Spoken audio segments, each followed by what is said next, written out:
Violent crime is up by 20%, shootings and shots fired is up by 40%, and property crime is up by 9% in Seattle as well as surrounding areas. According to the 2021 year-end crime report from the Seattle PD, this growing trend of crime tragically affects many victims. And you don't need to be a direct victim for this to impact you. Why? Because the crime level can dramatically affect property values. In this video, we are tackling the serious subject of crime, how it impacts our housing market, and most importantly, what you can do about it. Now, we love Seattle, and yet, like every city, it's not perfect. So instead of sugarcoating or sweeping the issue under the rug, we want to make sure that we address one of the concerns that has been coming up a lot in the news lately, and that is the rapidly increasing crime rates. Also, people's interpretation and risk tolerance will vary. When Sterling and I were first married without kids, we loved being in the center of the city. We lived in the Capitol Hill neighborhood and loved it.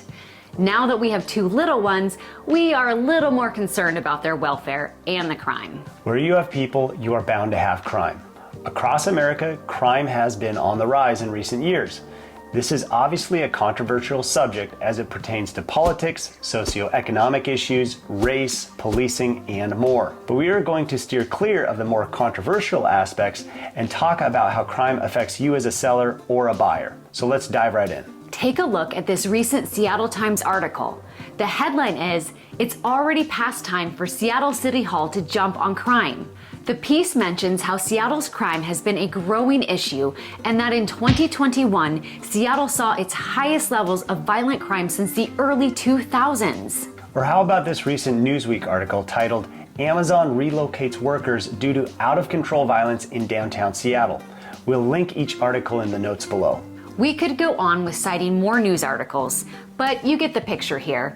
When you are thinking about buying or selling, this topic is a factor when it comes to the market value of a property. This is because the level of safety or lack thereof in your specific neighborhood can contribute to determining your property's value. Safer neighborhoods tend to have quicker sales and achieve higher prices than nearby neighborhoods with higher crime rate. Here's just one example. The previous owner of this townhouse put his property on the market with realtor number 1. It didn't sell. So the seller went to realtor number 2. It still didn't sell. Then the seller spoke with us. We had a very candid conversation about why the townhouse wasn't selling. Bottom line, the property, which is located in the Central District, has higher crime and homelessness than other parts of Greater Seattle. Interested buyers said they liked the property, but they had a very hard time with the current issues within the neighborhood. In fact, while on the market with one of the previous agents, the seller did have a break-in. Luckily, there wasn't much property damage, but some drug users hung out and got high in the home. This was not an easy sale, and you can imagine the seller's frustration. There was no bidding war, and a couple of offers even fell apart from buyers who got cold feet. However, by following our tips on how to sell in a challenging neighborhood, this home did sell successfully. We'll mention our seller tips in just a moment, but first, here is another house we sold that was impacted due to crime and homelessness. This listing was located in Georgetown. It is a beautiful turn-of-the-century home, which unfortunately is located on a street with a lot of junker RVs and homeless encampment nearby. In order to achieve a successful sale, we first had to set the right expectations with the seller. While this is not a fun topic to think or talk about, it is a reality.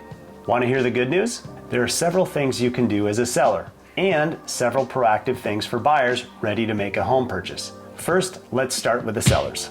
Homes that are unoccupied and professionally staged have more success in selling, meaning they sell faster and for more money than owner-occupied homes.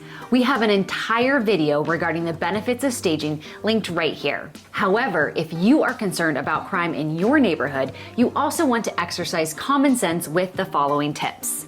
Tip number 1, consider not having a for sale sign in the yard. This can signal easy target. Don't worry, you won't miss out on buyers if you have effective online marketing. Number 2, obviously make use of your home's security system. That's what it's there for, right? Number 3, keep key boxes out of sight. Make sure the agent or contractor's lockboxes are not an advertisement for a possibly vacant home. Number 4, use motion detector lighting.